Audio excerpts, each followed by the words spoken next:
What's up, guys? Orcas here, and today we're finally back off of vacation. If you also watch my Star Wars videos, you probably saw that I didn't post the Acolyte Episode 6 review, mostly because I was on vacation. But on vacation, the only video I posted was actually the NASCAR race last week.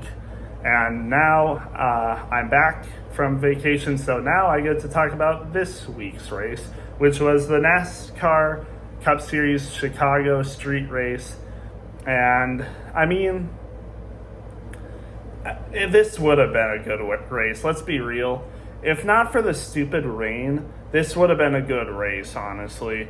But I'm not saying it's a bad race per se, but it just was disappointing in my opinion, especially because we had such a good Xfinity Chicago race. I mean, that race had no problems. I mean, that race was amazing start to finish. I mean, maybe not amazing start to finish, but for a good amount of the race, it was amazing. And now just this, I think this would have been a great to amazing race as well, if not for the rain. Which, by the way, there was only a 10 to 20% chance of rain the entire day. And we just get an insanely huge freaking storm system out of nowhere, and it ruins the entire race, honestly. We had an hour and 30-minute red flag or something like that. And it was wet. It was, even before that red flag, it was raining. It was wet and everything. People were just spinning out of control everywhere. It's the weather this year just has not been cooperative. Doesn't matter where you are. Could be Charlotte, could be New Hampshire, Chicago. Heck, literally, the iceberg literally said, you know what, we should try Death Valley. Maybe it'll even rain in Death Valley, California, based on how this year is going for NASCAR. It was just bad. And it made it even worse because of this rain and everything, basically the best drivers wrecked out of this race. We were in stage 2 and Shane Van Gisbergen just gets wrecked out of the race. It wasn't his fault. It was Chase Briscoe losing control of his car, crashes into Shane, and he loses control of his car, slams into the wall hard, ends his day. Larson later goes really hard into turn 6, almost misses the entire tire barrier, probably hit the concrete. The damage on his car was pretty bad, and we saw a lot of other people go into the tire barriers, and they had damage nowhere near that bad. So Larson even missed the tire barrier. And then towards the end, Christopher Bell wrecks out, trying to pass a ton of people. Even AJ Allmendinger, he was in the top 10 for a good amount of the day. He wrecks out of this race. He didn't wreck out, but he had problems late in the race. But yeah, all the cautions, red flags, but switching between slick tires and wet tires. So much strategy was involved in this.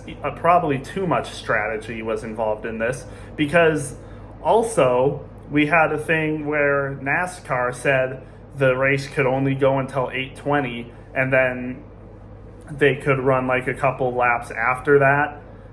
But so the race was limited. It had a limited amount of laps. I forgot how many it was. It was 58 or 59 out of 75 laps or something.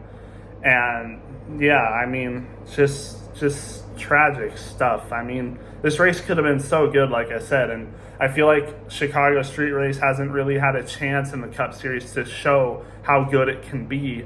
And you have people saying oh, it might not even return next year, or people saying it shouldn't even return next year, and I just disagree. We've seen how good Chicago can be with Xfinity, even and I'm not even saying the racing was bad at all. Even last year, Cup Series racing was good. This year, when they were able to run laps, the racing was good, despite being in wet conditions. And just imagine how good the racing would be without wet conditions. It's just disappointing. Again, I'm not saying it's a bad race, but it's just disappointing because I feel like this race can be so much more than what people are saying it is. And again, I don't think people are giving it the opportunity it deserves. And I mean, it's shown it has good numbers. It's shown it has good crowd attendance, but because of all this, we might not even have it next year. That's a real possibility. And yeah, it's tough. And being a new NASCAR fan, I really like that they're trying new things. I like that they've brought in a street course. I like that they've, made Atlanta a drafting track. Like, yeah, it's just tough, but I guess I'll get into some of the race. I already talked a little bit about it based on people just wrecking out of the race, which was unfortunate. Again, like I said, Kyle Larson, Shane Van Gisbergen, and Christopher Bell, those guys were all favorites to win this race, and unfortunately, just this rain just ruined it, honestly. But, that's just how it is. Stage 1 was won by Shane, obviously. I mean, he dominated stage 1. And it was looking like he could, dominate this race and be undefeated at this course between Cup and Xfinity, because he won the Xfinity race yesterday, but then wrecks out and finishes last to this race. So unfortunate, but stage 2 is where the rain delay happened, where we had the red flag, ran a ton of caution laps. And Joey Hand, who ran the RFK Stage 60 car, ended up getting the stage win for Stage 2 because of all the different strategies, like I've said. And then Stage 3, it was they played different strategies because it was looking like they could only run like 13 green flag laps. So of course they wouldn't stop and pit, unlike people like Christopher Bell, Reddick, Gibbs, and others. People like Alex Bowman, I think like Todd Gilliland, I'm pretty sure, not Todd Gilliland, but there was other people that decided to stay out. Alex Bowman was like really one of the only people that capitalized on it, staying out, to be honest. And again, I haven't really talked about him, but Alex Bowman, he played it right. He played it right and ended up winning the race. I'll talk about the ending here, but Alex Bowman, he passed Joey Hand, and then there was a caution, and then we had the last series of green flag laps before the race ended, and Alex Bowman, again, like I said, passed Joey Hand for that. Then we had the caution, and then it was looking like he was going to win the race, but people like Tyler Reddick, Ty Gibbs, Christopher Bell, they were on different tires, and the tires they were running, I'm pretty sure, was the slicks versus wets, and Alex Bowman was on wet tires, but slick tires was the way to go, late in this race. But since Alex Bowman didn't pit, he was still on his wet tires, and Tyler Reddick, after Christopher Bell was running a ton of people down, but then crashed out, Tyler Reddick was next up in line, and he was catching Alex Bowman, and it was looking like he could honestly, take the win from him. But then Tyler Reddick, hits the wall and loses all his momentum. Alex Bowman hangs on for the win. Tyler Reddick ended up finishing second, disappointed as he should be. I mean, I think he could have won the race, and it honestly would have been way more deserving for Tyler Reddick to win this race.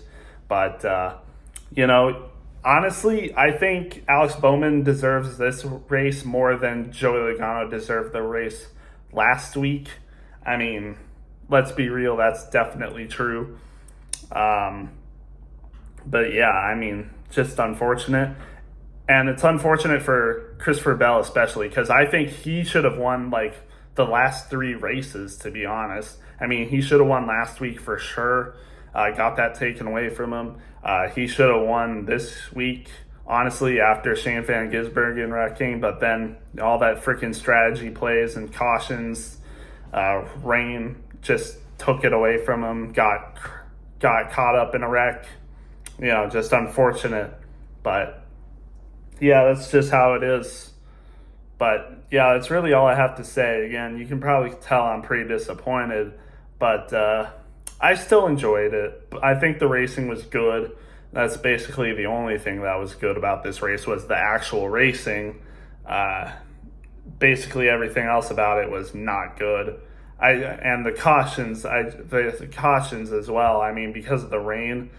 I mean, we had a caution like every 5 laps. It felt like, but that's how it was this week. I really want Chicago to come back next year so we can actually see a good Cup Series Chicago race. But we'll just have to wait and see what they decide. But with that, I'll just get into the standings. Well, not standings, results. Like I said, Bowman first, Tyler Reddick second.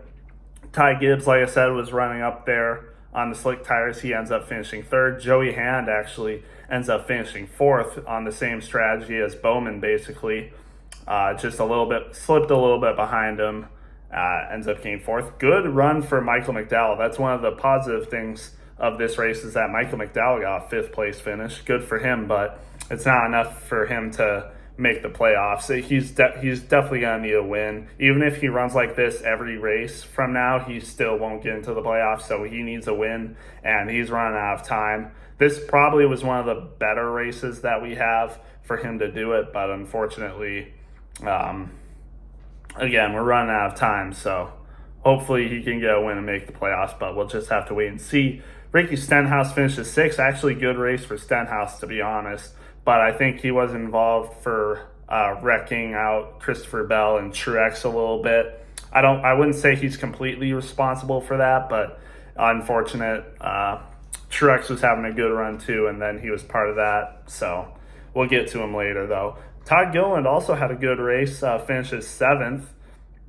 He was running in the top 5 for a good amount of the race. It was looking like he could get a top 5 finish, but ends up finishing seventh. I think he went on the same strategy as like Reddick, Gibbs, and Bell, so that's why. But, good race for Todd. William Byron ends up finishing eighth. Quiet day for him. Creeps up into the top 10. Same with Kyle Busch and Ryan Blaney. Pretty quiet days for them, but since all this strategy stuff played out, able to get good finishes. And that's honestly how it is for basically the rest of the list. Just odd strategy plays, and we're able to work out. Suarez 11th. Hemrick finishes 12th. Bubba Wallace Jr. finishes 13th, and this is actually another thing I want to talk about. Bubba Wallace needs to get fined for what he did to Alex Bowman. I know that you're upset that he spun you out, but you couldn't have done that during the race. You had to wait until Alex Bowman won the race, and then under yellow, he has his windshield down, and then you freaking bump him right into the wall. Like, man, you could have injured him, bro. Like, I want to like Bubba Wallace, but he just does this random crap. And I haven't talked about this, but apparently, like, Almirola was suspended in Xfinity for punching Bubba Wallace. Joe Gibbs said he was the instigator, Almirola. But honestly, I wouldn't doubt it if Bubba Wallace said something absolutely horrible to Almirola, because I don't see Almirola being the type of guy that would just deck someone in the face for no reason. Bubba Wallace definitely did something. I mean, again, I've wanted to like Bubba Wallace, but man, his attitude, just how he doesn't control himself in situations like this, just unfortunate. I don't like it, and he should get fined for this, and he honestly possibly should get points docked. He should get, I don't know what Hocevar just got a penalty, 25 points, 50,000. I think Bubba Wallace should get around the same. I mean, what he did was possibly even more dangerous than what Hocevar did. So, yeah, I mean, and that would honestly put him a lot more down in the playoff standings. I mean, he's 40, 50 points out of the cut line. I mean, if he gets points docked, he could be a lot more down. So we'll just have to see what they do. If he gets scot-free from this, I don't know what NASCAR is doing, but, it's really irritating to see stuff like that. But yeah, anyway, I'll stop talking about that. We got 14th for Noah Gragson, basically the only Stuart Haas car that didn't have issues today. He wasn't running good anyway, but like, I mean, Priest had major problems. Briscoe and Barry, I mean, they couldn't stop wrecking. Like, and Noah Gragson basically had none of that. So, I mean, I guess good, consistent race for him. Hopefully, he can find a team, because Briscoe and Barry have already found teams. Noah Gragson hasn't found a team yet, but I'm pretty sure he is going to find a team within the next 2 weeks. I thought I saw something about that, but we'll just have to wait and see. We got 15th for Cindric, 16th for Haley, 17th for Zane Smith, 18th for Brad. He was running up there, but just fell a little short. 19th for Austin Dillon, 20th for Chris Buescher. He's going to need to keep having, he's going to need to have better race if he wants to, make the playoffs off of points, because, we could see some people that get wins and then all of a sudden he's off the, cut line and he's in the negative. But I'm pretty sure Bubba Wallace actually gained points on him in this race. But again, we'll have to see what happens if he even gets a penalty. I think he should, but we'll see. Chase Elliott gets 21st, and I'm pretty sure that's his first finish outside the top 20 this year, if I'm not mistaken. It might have happened last week. I'm not entirely sure, but that's just what I heard. Ross Chastain, 22nd. Logano, 23rd. Hocevar, 24th. Burton, 25th. Gralla, 26th. LaJoie, 27th. Bilicki, 28th. Eric Jones, 29th. Denny Hamlin, 30th. Just not a good day for... it's not been good, actually, recently for people like Denny Hamlin and Martin Truex. They're going to need to, pick it back up, because they've been... I know they've not had things going their way, but, I mean, they're going to need to do something. Like, I mean, Truex is still, like, the leader in points that out of people that doesn't have a win. He got 33rd this race, but, man, he's going to need to... They're going to need to step it up, because it's not looking so good. But Austin Hill, 31st. Briscoe, 32nd. Ryan Preece, 34th. Nemechek, 35th. He was having a good race, but I don't know what happened. I think he did spin, but unfortunate day for John Hunter Nemechek. You can tell that, I think you can tell that John Hunter Nemechek is definitely a Cup Series driver, but Legacy Motor Club just sucks this year. I don't know what it is. Like, they should be a top-tier Toyota team, but they're arguably one of the worst teams this year, for sure. And it's just sad to see, because I definitely think John Hunter Nemechek can be a lot better than what he's been running. So hopefully Legacy Motor Club makes some improvements, but until then, Eric Jones and Nemechek are going to continue to look like they're not good drivers, when I really do think they are. So unfortunate to see that. Josh Berry, 36. Then we had 4 DNFs. Christopher Bell, AJ Larson, and Shane Van Gisbergen. Arguably the four best drivers in this race, honestly. Could have been the 4 best drivers in this race, and they all wreck out. And that's just Chicago for you. Like, it's just dumb. Nothing really ever seems to go anyone's way in Chicago unless you're Bowman. Apparently, I know Shane Van Gisbergen won this year, but this was the exact opposite of what he did last year. So, yeah, just an unfortunate race. Again, this does put Barry in the playoffs, or not Barry, Bowman in the playoffs. I think there's 4 spots left. I think 12th through 16th hasn't won a race, so I think there's been 11 different winners who are locked into the playoffs, basically, and then 4 drivers that are currently in on points right now. So we'll just have to wait and see what happens. We got Pocono next week. That should hopefully be a good track to watch. Hopefully no rain delays or anything. Hopefully it's just a nice, good race. I feel like we could use that. But yeah, that's Chicago street race.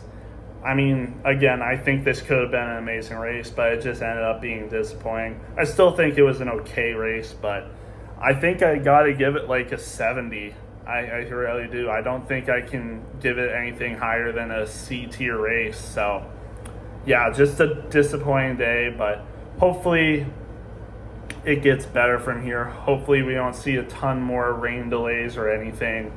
But yeah, until then, I'll see you guys in the next one.